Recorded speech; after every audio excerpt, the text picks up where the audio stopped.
सानिका सपकाळ व जाधव कुटुंबीय यांच्यावर जो धोकाचा डोंगर कोसळला आहे त्याबद्दल आपण गावच्या वतीनं ग्रामस्थांच्या वतीनं सर्व नाभिक समाज होते कुंभोज गाव असतील त्यांच्या वतीनं आपण जो मूक मोर्चा काढला व जे अपराधी दोघंजण मयत झाल्यात आणि त्यांच्या कुटुंबियाला आपण सर्वांनी हे श्रद्धांजली वाहूया। तसेच जे काय कोणी केलंय आम्हाला सर्व काही माहीत आहे, जे काय केलंय त्याला शिक्षा झालीच पाहिजे व पोलीस खातं सर्व काही चौकशी निष्पक्षपातीपणे करावं व त्यांना कठोरात कठोर शिक्षा व्हावी आणि गावाला न्याय मिळावा व त्या मुलगीला व मुलगीच्या आजोबाला न्याय मिळावा ही मी विनंती करतो। सर्व मी समाज बांधव आणि सर्व ग्रामस्थ मंडळी यांना पहिला मी प्रथम कृतज्ञता व्यक्त करतो। आमच्या दुःखात तुम्ही सामील झाला याबद्दल कृतज्ञता व्यक्त करून मला एक असं सांगायचं आहे की आज ॲक्सिडेंट होऊन 3-4 दिवस झाले, पण पोलीस स्टेशन हातकणी पोलीस स्टेशन हे चौकशी करायची रिंगाई व्यक्त करत आहे असं स्पष्ट आम्हाला दिसून येत आहे।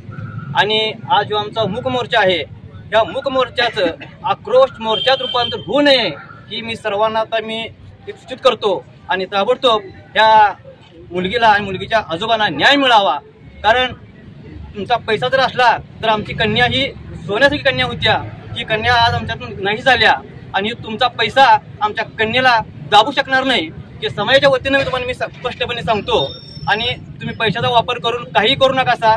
तुमची जी सहानुभूती आम्हाला वाटत होती ती तुम्ही सहानुभूती दाखवली नाही, त्याच्यामुळे आम्ही आज मूक मोर्चा काढला आहे आणि 4 दिवसानंतर हाच मोर्चा आक्रोश मोर्चा होईल। याचं पोलीस स्टेशनने सुद्धा गांभीर्य घ्यावं आणि सर्व ग्रामस्थांनी घ्यावं, जे गुन्हेगार आहेत त्यांनी सुद्धा घ्यावं। तुम्ही चुकू शकत नाही हे इथं आम्ही ठामपणे सांगू शकतो। सुपुत्री कुमारी सानिका संजय सपकाळ व तिचे आजोबा स्वर्गीय आनंदराव बापू जाधव यांचे 3 दिवसापूर्वी जे अपघाती निधन झालं, त्या अपघाती निधनाची शोक सभा आणि आपण त्या हुतात्म्यांना जे श्रद्धांजली वाहिली, तर पोलीस प्रशासनानं ज्या अपघात घडला त्या अपघाताची निष्पक्षपणे चौकशी करावी ही सर्व ग्रामस्थ ग्रामपंचायत व नाभिक समाजाची मागणी आहे। तसं न होता दिसतंय की चोर सोडून संन्यासाला फाशी असा काही तो प्रकार घडायला लागलाय। तसं न होता पोलीस प्रशासनानं आमच्या गावच्या वतीनं व सर्व समाज बांधवांच्या वतीनं आमचे त्यांना विनंती आहे की पोलीस प्रशासनानं याची निष्पक्षपणे चौकशी करून आरोपींना कठोरात कठोर शिक्षा व्हावी अशी सर्व ग्रामस्थांच्या वतीनं मी त्यांना विनंती करतो। सानिका सपकाळ या मुलगीचा ऍक्सिडेंट झाला आणि अजूनपर्यंत म्हणजे कोणतीही दखल पोलीस प्रशासनाने घेतलेली नाही आणि पोलिसांचं काय चालू झालंय, आरोपीला संरक्षण देण्याचं काम केलंय त्याने। आज मोर्चा आपला निम्म्यातच वळवला त्यांनी, ही एवढी काय गरज होती? तुम्ही पोलिसांनी पण सांगायला पाहिजे की तुम्ही आरोपीला संरक्षण देण्याचं काम करताय काय? तसं असेल तर डायरेक्ट स्पष्ट काय आहे ती एकदा होऊन जाऊ दे।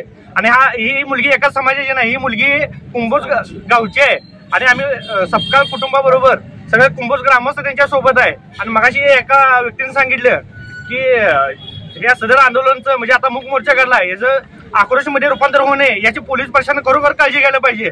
आणि हा आता आम्ही मूक मोर्चा काढलाय, पुढला मोर्चा असेल तर आक्रोश मोर्चा असणार आणि हा पोलीस स्टेशनवर असणार हातकणंगलेच्या, त्यामुळे पोलिसांनी आम्हाला सहकार्य करावं एवढीच आम्ही विनंती करतो। एवढंच आहे, हा मोर्चा फक्त शोक मोर्चा नाही तर हा एक निषेध मोर्चा आहे जे या लोकशाहीत अन्याय व्हायला आहे ज्यांच्यावर सामान्यांवर, त्यांच्यासाठी जर सामान्य लोकांच्यावर जर अन्याय झाला तर त्यांना न्याय देण्याचं प्रथम कार्य हे पोलिसांचं असते आणि जर पोलिस दबावाखाली येऊन काम करत असतील तर मग सामान्य लोकांनी जायचं कोणाकडे? आज आमच्या समाजाचे 2 जीव निष्पाप गेलेले आहेत, तर यासाठी पोलीस प्रशासनानं व सर्वांनीच न्यायासाठी लढावं व निष्पक्षपणे व कोणाच्या दबावाखाली न येता न्याय द्यावा एवढीच आमची विनंती आहे। मोर्चाच्या मूक मोर्चासाठी संपूर्ण कुंभोज परिसरात व आमच्या नाभी समाज व संपूर्ण गावकरी व आसपासच्या परिसरामध्ये मी एक हातकणे नाभिक समाजाचा तालुकाध्यक्ष या नात्यानं खरोखर आमच्या आज 3 दिवस आज 3रा-4था दिवस आहे आमच्या या मुलगीवर आणि आमच्या त्या आजोबांच्यावर जे दुःखाचा डोंगर कोसळलेला आहे ते कधी भरून येणार नाही।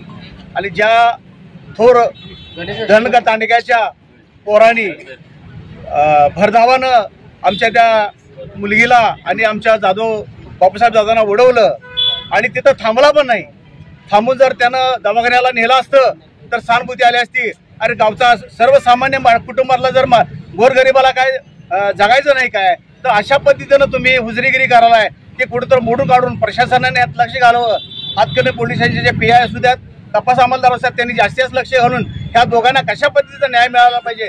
जो पण न्याय मिळत नाही तर हा लढा आमचा चालू राहणार. त्या निमित्तानं या मुक्त मोर्चासाठी दोघांना मी श्रद्धांजली देतो आणि माझं मनुष्य संपवतो. जय हिंद महाराज. सानिका व तिचे आजोबा यांच्या शोक सभेनिमित्त किंवा जी काय पोलीस प्रशासनाकडून